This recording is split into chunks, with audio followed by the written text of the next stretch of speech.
अस्सलाम वालेकुम नाज़रीन, मैं हूं मलिक यार और आप देख रहे हैं मेरा यूट्यूब चैनल, फेसबुक पेज और टिकटॉक। नाज़रीन, आज फिर से कुछ आम डिटेल्स के साथ आपकी खिदमत में हाज़िर हूं और तफसीलात में जाने से पहले आपसे रिक्वेस्ट है कि चैनल को सब्सक्राइब कर दीजिए ताकि हमारी नेक्स्ट आने वाली वीडियोज़ बर वक्त आप तक पहुँच सकें। नाज़रीन, पाकिस्तान तहरीक इंसाफ की सारी क़यादत पर इस्लामाबाद मार्च का मुकदमा दर्ज हो गया है। हज़ारों कारकुनों और क़यादत पर FIR दर्ज हो गई है। ये FIR उस वक्त दर्ज की गई है, उस बयान के बाद दर्ज की गई है जब तहरीक इंसाफ KPK के इजलास के अंदर ये बात खुलकर कही गई कि हम दोबारा इस्लामाबाद जाएंगे। जब वहाँ बात हुई कि हम ना सिर्फ इस्लामाबाद जाएंगे बल्कि इस्लामाबाद में अब डेरे डालेंगे, इस्लामाबाद में अपना मुकम्मल डिसिप्लिन के साथ अपना एहतजाज रिकॉर्ड कराएंगे। ये बात भी की गई कि दिसंबर के महीने में हम फैसला कुन मोड़ लेंगे, फैसला कुन मरला लेकर आएंगे। इस्लामाबाद जाने का तहरीक इंसाफ का दोबारा फैसला बहबज़ राय के मुताबिक अहम तरीन ज़राए जो कह रहे हैं, इस दफ़ा तहरीक इंसाफ इंतहाई डिसिप्लिन और बाकायदा पहले एप्लीकेशन दे के बाकायदा कानूनी तकाज़े पूरे करेगी और इसके बाद पाकिस्तान तहरीक इंसाफ इस्लामाबाद के लिए अपना प्लान मुरतब करेगी कि जिस वक्त जाने का ऐलान होगा, जिस वक्त डेट अनाउंस होगी, उस वक्त से पहले बहुत से कारकुनों को मंजिल पर मुतय्यन करदा जगहों पर पहुंचा दिया जाएगा। नंबर 1। नंबर 2, तहरीक इंसाफ कारकुनों का मोराल बुलंद करने के लिए 2 बड़े जलसे अगले चंद रोज़ में करने जा रही है।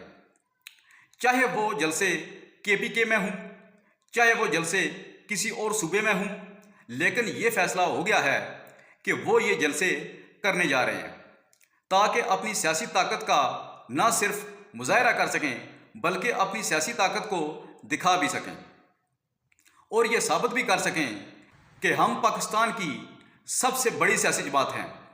मेरे पास अहम तरीन ज़राए से ये खबर है कि तहरीक इंसाफ के दोबारा ऐलान के बाद अगले चंद रोज़ में एक मुज़ाकराती अमल शुरू हो सकता है।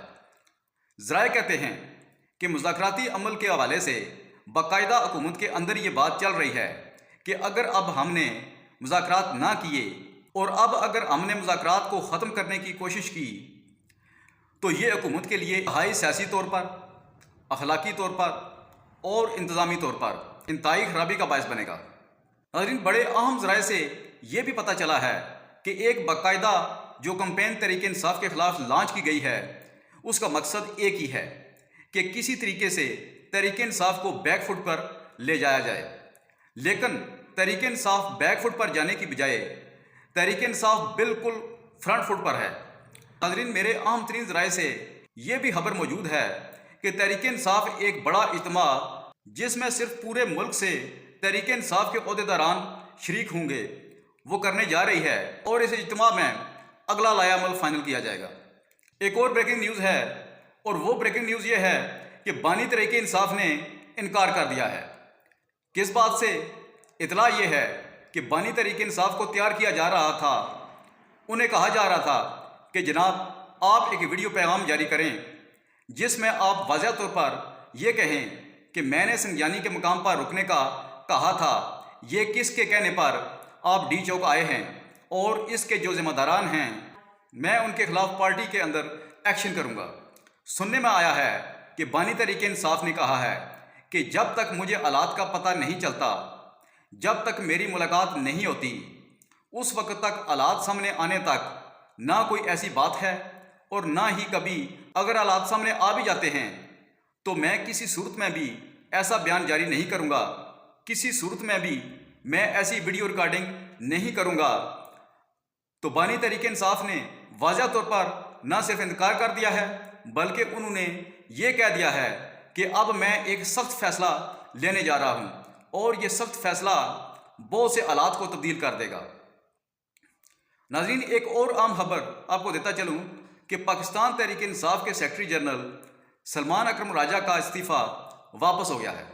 नाज़रीन, याद रहे कि सलमान अकरम राजा ने चंद रोज़ कबल पार्टी ओहदे से इस्तीफ़ा दे दिया था, जो कि अब वो इस्तीफ़ा वापस ले लिया गया है और सलमान अकरम राजा बदस्तूर पार्टी के सेक्रेटरी जनरल रहेंगे।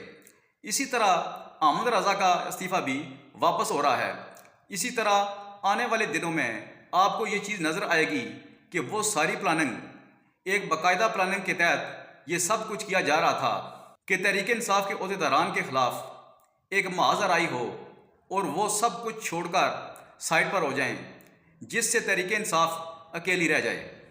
اب یہ ساری سازشیں دم توڑ گئی ہیں اور تحریک انصاف اب دوبارہ ایک بڑا سرپرائز دینے جا رہی ہے۔ ناظرین، آخر پر آپ کو ایک اور خبر دیتا چلوں کہ سابق وفاقی وزیر فواد چودھری نے خبردار کیا ہے کہ اگر سیاسی ٹمپریچر نیچے نہیں لایا جاتا تو سیاسی بحران باقاعدہ لڑائی میں بدل جائے گا۔ اپنے ایک بیان میں انہوں نے مزید کہا کہ ان حالات میں موجودہ صورتحال سے بچنے کے لیے فوری مذاکرات کا عمل بحال کیا جانا چاہیے۔ تو ناظرین، یہ تھی کچھ اب تک کی ڈیٹیلز جو میں نے آپ کے سامنے رکھی۔ اب اجازت چاہتا ہوں، کمنٹ سیکشن میں اپنی رائے ضرور دیجیے گا۔ Thanks for watching. اللہ حافظ۔